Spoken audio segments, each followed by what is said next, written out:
Sagittarius.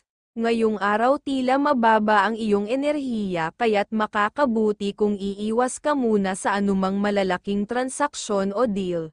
Posibleng magdala ito ng galit o hindi inaasahang problema. Ilaan muna ang oras kasama ang pamilya upang makaipon ng positibong enerhiya at swerte para sa mga darating na araw. Ito ang pahiwatig ng iyong gabay.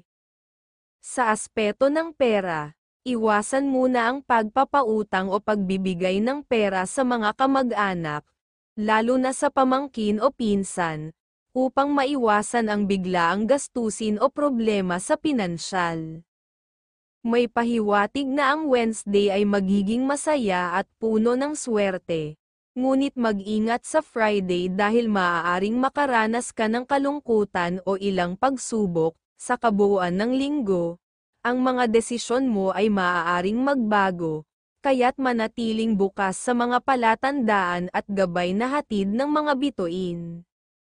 Sa usaping pagmamahal, maging maunawain at maglaan ng oras sa pamilya.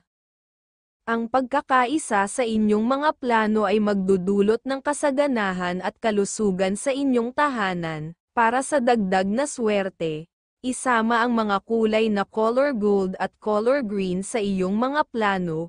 Ang mga numerong number 10, number 34, at number 25 ay magsisilbing gabay mo sa tamang direksyon.